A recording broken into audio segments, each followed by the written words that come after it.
Hi, இன்னைக்கு டே 3. இன்னைக்குரிய பிரம்ம முகூர்த்த பூஜை நான் நல்லபடியாக பண்ணி முடிச்சிட்டேன். எனக்கு இன்றைக்கி 4 மணிக்கு ஸ்டார்ட் ஆச்சு. 4 மணிக்கு ஸ்டார்ட் பண்ணி இன்றைக்கி முடிகிறதுக்கு எனக்கு 5:30 ஆகிடுச்சு. பூஜை பண்ணி நல்லபடியாக பண்ணி முடிச்சிட்டேன். 5:30க்குள்ளே நான் பண்ணி முடிச்சிட்டேன். இன்றைக்கி இன்னையோட 3 நாள் ஆச்சு. Monday, Tuesday, Wednesday. இன்றைக்கி வெனஸ்டே.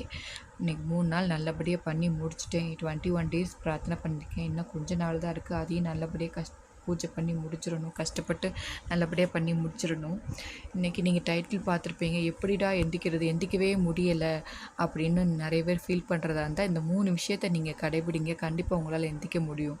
என்னென்ன விஷயம்னா, காலையில் நீங்கள் நைட்டு வேகமாக தூங்கணும். நைட்டு ஃபோன் பார்த்துட்டு தூங்குற ஆளாக இருந்தால் உங்களால் காலையில் எந்திக்க முடியாது. நைட்டு ஃபோன் ஆஃப் பண்ணிவிட்டு நீங்கள் 9:30க்கு பெட்டுக்கு போயிட்டீங்கன்னா நீங்கள் தூங்குறதுக்கு 1/2 hour ஆகும். அப்புறம் நீங்கள் தூங்கின பிறகு காலைல வேகமாக எந்திக்கிறதுக்கு உங்களுக்கு ஈஸியாக இருக்கும். அதே மாதிரி நைட்டு நீங்கள் வயிறு மூட்டை சாப்பிட்ற ஆளாக இருந்தால் தயவுசெய்து வயிறு மூட்டை சாப்பிடாதீங்க. ஆஃப் வயிறுக்கு சாப்பிடுங்க. கொஞ்சமாக சாப்பிட்டீங்கன்னா காலைல கண்டிப்பாக உங்களால் எந்திக்க முடியும்.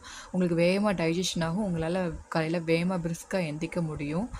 அப்புறம் நீங்கள் நைட்டு டேப்லெட் எடுத்துக்கிற ஆளாக இருந்தால் டேப்லெட் நீங்கள் ஹெட்டேக்கு, ஸ்டொமக் பெயின், தலைவலி, ப்ரெஷர், சுகர் இருக்கிறவங்கலாம் டேப்லெட் எடுத்துக்கிறவங்க ஆளாது.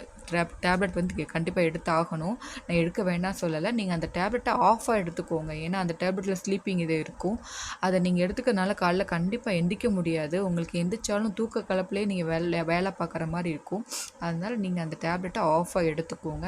இந்த விஷயந்தாங்க நீங்கள் கடைப்பிடிச்சிங்கன்னா கண்டிப்பாக உங்களால் காலைல எந்திக்க முடியும். என்னோடய பிரார்த்தனையும் நல்லபடியாக நிறைவேறணும்னு நான் நம்புகிறேன்.